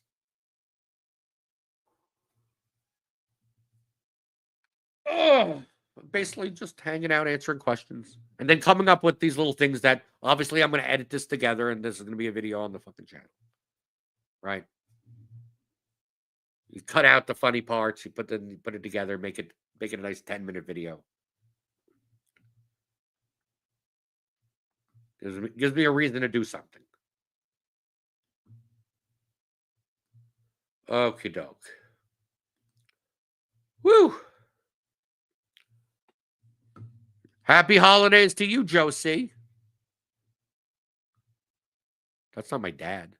That's my dad's name. I think that's the other Joe. That's the Joe that I talked to that went this morning. I think I see. Do I see your little? Let me bring this in. I'm not sharing a screen anymore, so I could zoom in. Brooklyn Italian. Yeah, okay. Well, obviously I'm not Italian, so it's not my dad. But yeah, it's the. I know who you are from fucking Discord. Right. Go to L&B Spumoni Gardens on 86th Street. My buddy. Yeah, Sheepshead Bay, of course. By the UA, by the fucking movie theater. I'm assuming that movie theater's still there. By Pips isn't there anymore.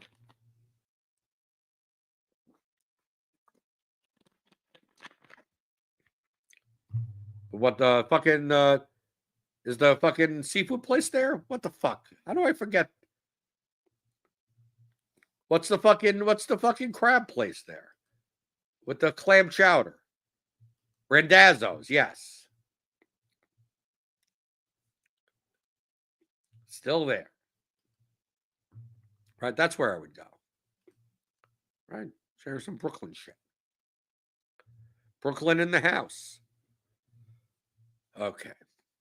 All right, everyone had fun today? I want to make sure everyone had fun. Did you learn anything? I talked a bunch about poker. I didn't expect to, but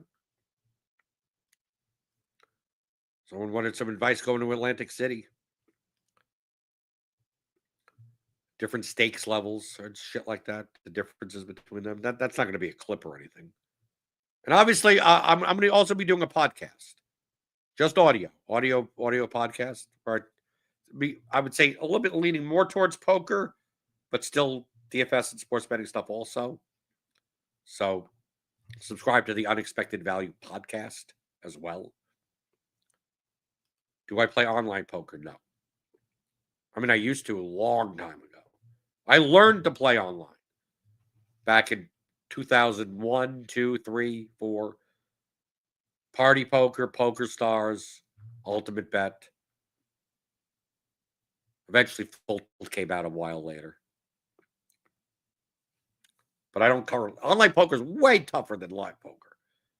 Dude, live poker is like the difference between online poker and live poker is like night and day.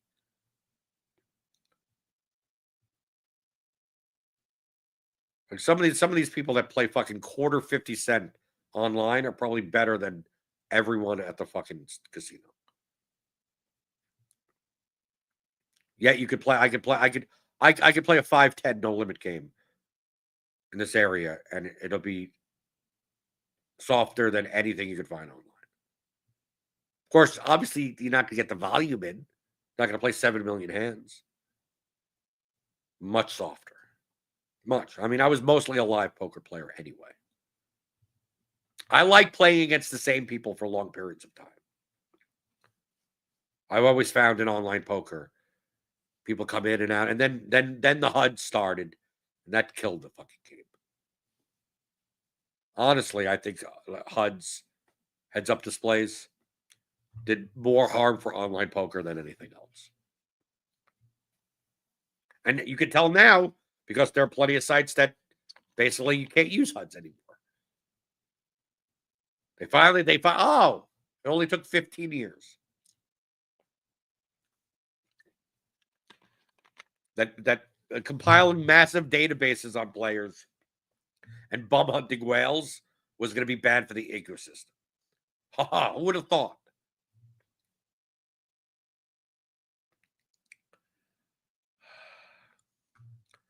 Okay, almost 3:00. Got wrestling to watch later. I'm playing poker tomorrow night. I'm pretty much playing like maybe four or five nights a week. Poker. Depends on what games run where. Like I want to play where there's more money on the table. I don't care about the fucking blinds. I just don't want the rake to please 6+2, and the average stack size is $200. Like if someone told me right, it's 3:00. If I went to the card room right now, and then let's see on Bravo, like right now, there's probably 2 or 3 1-3 games going. I'm assuming. Let's see, logged in. Yeah, 2. Yeah, there's 2 1-3 games, but see with open, no one waiting. 2 on the 2-5 list, which won't even fucking run. But if you tell me right now there's 2 1-3 games over there, and there's some guy sitting down with $3,000, and I don't care if it's a good player, but there's some guy sitting down with $3,000 and I could buy it for $1,500, I'd fucking go. As long as there's money on the table, I'll play. Relative to the rake. And there's obviously skill level of the players. So to me, it's not a 1-3, 2-5, 5-10 type of thing. So what's the buy-in type of thing? I mean, dude, I used to play in 1-2 games back in the day, 20 years ago. 1-2 games that there were $15,000, $20,000 on the table. Where it was a $500 buy-in, but match the stack. And a ton of action. So you get 3, 4 big action players that gamble it up, and next thing you know, one of them is $2,000. Then I top up to 1,000, right? To 1,500, to 2,000, to whatever. Next thing you know, there's $30,000 on the table, and it's a 1-2 game. $1, $2 blinds. Someone makes it 15. Someone makes it 60. 5 people call. Like fucking action games. So to me, it's more about how much money is on the table. And typically in like the 2-5, at least here, if you're playing 2-5 or that level, 5-10, people buy in for reasonable amounts. So yeah, 2-5, the minimum buy-in I think is $200 or $300 or something. But many people don't buy. Most people are not buying in for that. If they were buying in for $300, they'd be playing 1-3. So most people buy in to 2-5 somewhere between $500 and $1,000. But at 1-3, people buy in for $100 all the time, or $200. You'll see. You'll look at it. You'll look at a table, and you'll barely see $1,000 combined on the table. And when they're taking 6+2, dude, within like 5 hours, all this money is going to be gone. Like it's just like all of it is going to. No one's going to have money in front of them. No one. We need to play for more money in relation to the rake. And we need to play pots that are fucking worth playing. You know how rare it is for me to play limp pots at 1-3? I'm in the big blind. I think that's the only way that I play limp pots in 1-3. I typically play most of my hands for raises or folds. I'm not going to play a 5-way limp $3 pot for $15. where they take one, they're gonna take $3 out of the pot right now, and then on the next bet take another $2. I'd rather raise and play heads up for. I'd rather raise and play heads up or three-way for a $50 pot than a $15 pot five ways. The rake just eats too much of the pot. They're taking the fucking promo. They're taking the fucking 10% up to fucking 6. We shouldn't be playing these things. I mean, the biggest tilt thing. I've said it before. In a 1-3 game. The most tilting thing to me. I mean, I'm tilting, quote unquote, is when I'm in the big blind and someone open limps on the button. I mean, even if I'm not in the big blind, even if I'm not in the hand, you're open limping on the button in a 1-3 game, you deserve to be thrown into a fucking volcano. Either raise or fucking fold. Let us chop the blinds and move on to the next goddamn hand. Why are you limping in? And it ends up being, then the small blind folds. It's a $7 pot. They take $2 immediately out of the pot. And then you bet 10 and take it. And like, what was the point of that? You're in position. You're on the button. You obviously have a hand that you think is worth playing. And you're only going against 2 people that are out of position. Just fucking make it 10. Make it 7. Minimum raise. Open limping on the button. In a high rake structure. Fucking awful. That's the first sign that person, okay. I could just profile. I'll tag them as fucking dumb fuck. Just right there. Like, I don't have to worry about any, are they doing anything advanced? Are they out leveling me? Obviously, it's 1-3. They're probably not anyway. So there's a lot of times in those games where I feel like dude, I'm doing this thing that is so exploitable that I'm almost embarrassed. Am I the fish at the table? And then I just have to come to my senses and go, no one's paying attention. There are tons of spots. There are tons of spots in my game where, like, dude, if you raise anytime you see this, I will fold 100% of the time. And there are some spots where if you called 100% of the time, like, I am bluffing 100% of the time in this exact spot, right? Like those types of scenarios. I go, how do people not pay attention? And they don't. They just don't. They're not exploiting because they're not finding those spots. They're not caring about finding those spots. I'm just like, oh, I can't bet here because if you raise me every time here, I fold. And then no one ever raises me. Or someone raises me and they have fucking quads. I mean, like some bullshit. Like, that's obviously. You know, when I make thin value bets. It's like, based on the way this check bet like this, like is never a strong hand. There's always going to be like top pair-ish type of hand, thin value bet. Like, oh, you can raise with fucking anything, any 2 cards here. You make a 4x raise here, and I fold like 100% of my hands. And then no one ever does it. I get called and I win. Okay. And then I do it again and again and again. Not in successive hands. And then just no one ever catches on. And I know what I do, and I just go out.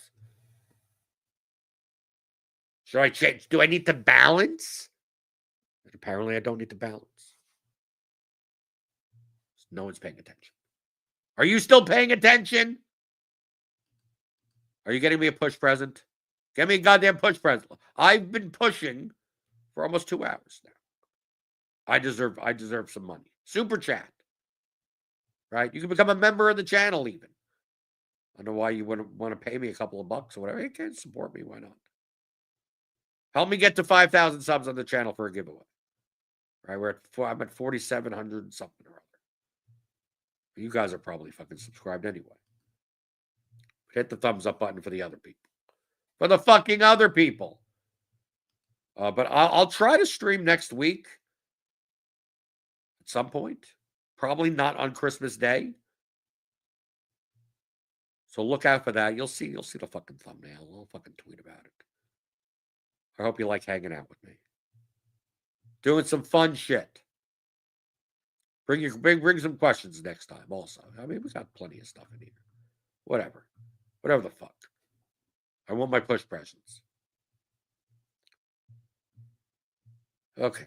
So if I don't see you next week, happy holidays. Happy fucking holidays. I'll have a different back. No, if I do next week, I'll still have the background. I don't know. What's the New Year's background going to be? I'm going to put like probably Times Square or something.